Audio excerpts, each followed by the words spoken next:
So why would you want to bleed your brakes? Well, you might be getting the bike out of the garage for the first time and they're feeling that little bit spongy, or you're just doing a big overhaul.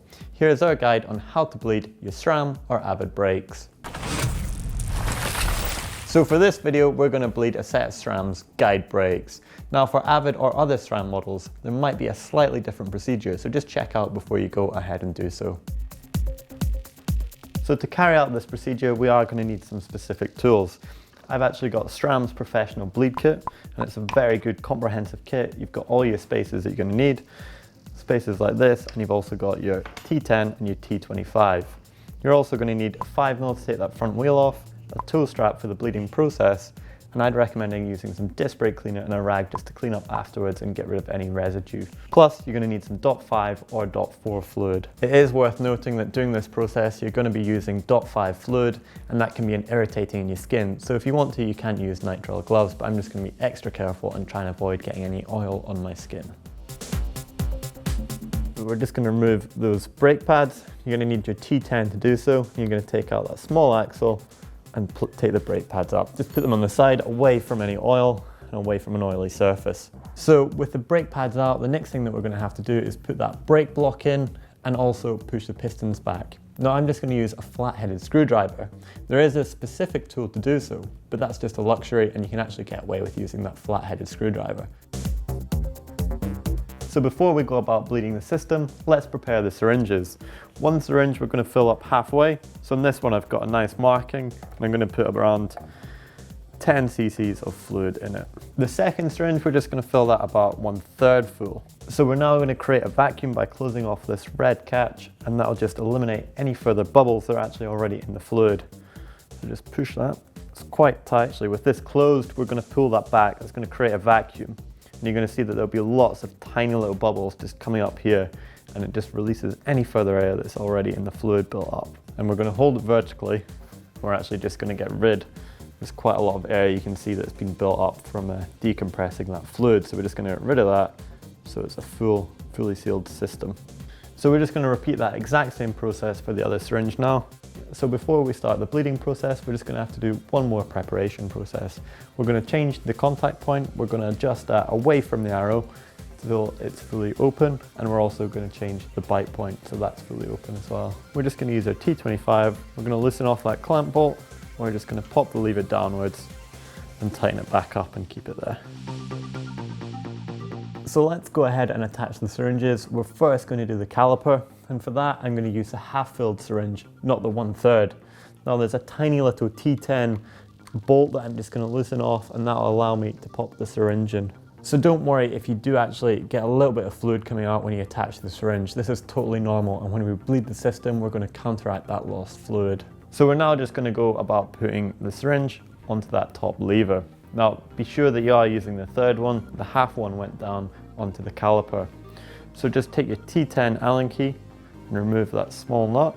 Once the nut's off, then just simply attach your syringe. So we've now got both syringes fitted. We're just going to go about bleeding the brake. I'm going to come down to the lower one, and I'm going to make sure that I actually hold this vertically so I don't get any air bubbles and they rise to the top.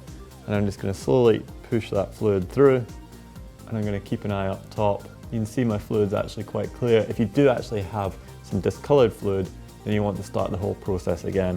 When you are pushing it through, just make sure that you leave a little bit in this lower syringe. So that's the initial bleeding process done. I've pushed up some fluid and I've left about 1/4 in this lower syringe, but I'm noticing that I've got no discolorment, there's no particles here, so I don't have to do that whole process again. But if you do have some discolored fluid, you're going to have to start that same process of filling both of the syringes and pushing it up.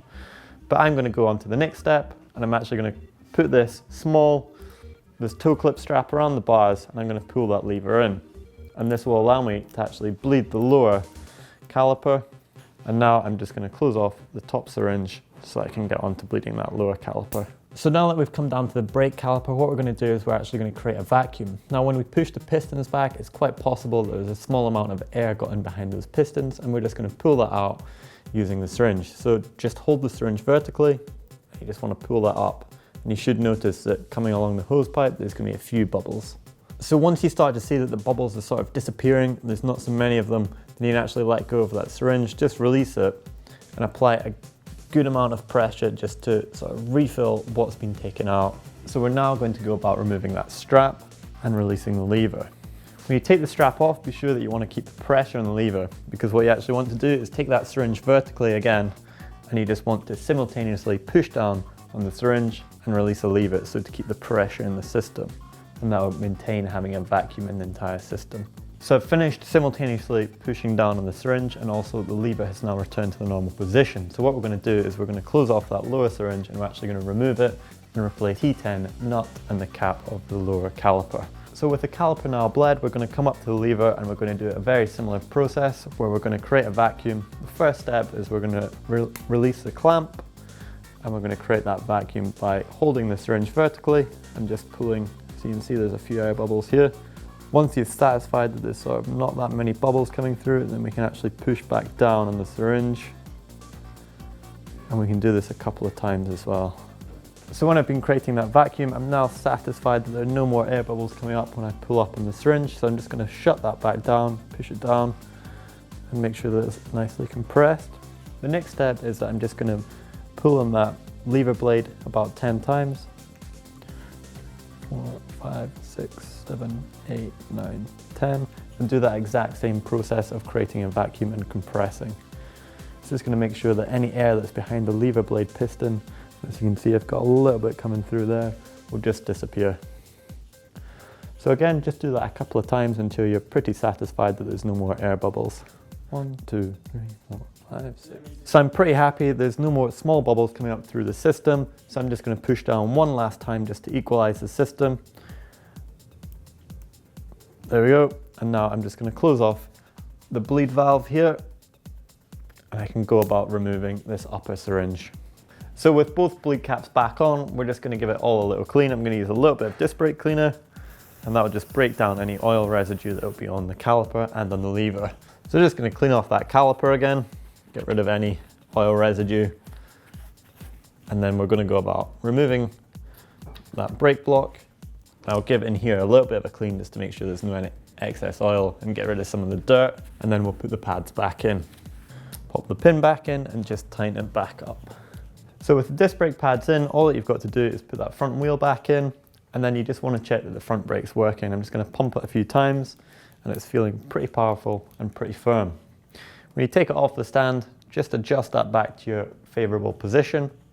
Now that's it for how to bleed your Avid brakes. For more great videos on GMBN, why not click just up there for a mission control series, and we talk about covering your brakes, and click down there for maybe you need to adjust your rotor. So click down there for that, and you can do that trail side as well.